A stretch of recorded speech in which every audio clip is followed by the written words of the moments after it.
மத்திய மாகாணத்தில் நிலவும் மண்சரிவு அபாயம் காரணமாக பல பகுதிகளில் மக்களிடையே அச்சுறுத்தல் ஏற்பட்டுள்ளது. வீடுகளுக்கு அருகில் மாத்திரமன்றி பாடசாலைகளுக்கு அருகிலும் மண்சரிவு அபாயம் நிலவுவதாக எமது பிராந்திய செய்தியாளர்கள் தெரிவிக்கின்றனர்.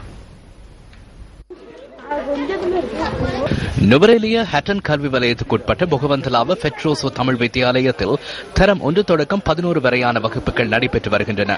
15 ஆசிரியர்களும் சுமார் 350 மாணவர்களும் கற்றல் செயற்பாடுகளில் ஈடுபட்டு வரும் இந்த பாடசாலை சூழலில் கற்பாறை சரிந்து விழும் அபாயம் நிலவுவதால் உயிர் அச்சுறுத்தலுக்கு மத்தியிலேயே கற்றல் செயற்பாடுகளை முன்னெடுத்து வருவதாக பாடசாலை சமூகத்தினர் அங்கலாய்க்கின்றனர். ஸ்கூலுக்கு மேல எங்களுக்கு கான்கிரீட் ரோட் தான் இருக்குது. ஆனா ரோட்டுக்கு மேல பெரிய ஒரு மலை ஒண்ணு, அந்த மலையில கல்லு பெரிய பெரிய பாறைகள் தான் இருக்குது. அது பெரிய பெரிய மலைகள் மழை நேரத்தில் சரியான ஆபத்தான நிலைமையில இருக்குது. ஏற்கனவே ஒட்டிப்பா அந்த மாதிரி கல்லு ரோட்டை உடச்சிக்கிட்டு கீழே போயிருந்துச்சு. அந்த கல்லு எந்த நேரத்தில் உழுவுதோ அப்படின்னு நமக்கு சொல்ல இல்லாது. இப்ப புதுசாக ஒரு பில்டிங் கட்டினாங்க ஸ்கூல்ல, அந்த பில்டிங் கட்டினாங்க, அந்த பில்டிங் கூட வெடிச்சிருக்குன்னு சொல்லி காரணம்னு சொன்னா அந்த மேல உள்ள இழுவல் தான் காரணம்.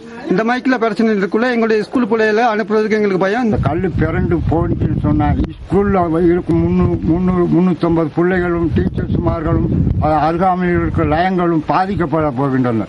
இந்த அபாய நிலை தொடர்பில் பாடசாலை அதிபரினால் ஹட்டன் வலய கல்வி பணிமனை மற்றும் அம்பகமோ பிரதேச செயலாளர் அலுவலகத்துக்கு அறிவிக்கப்பட்டுள்ளதாகவும் எமது பிராந்திய செய்தியாளர் குறிப்பிட்டார்.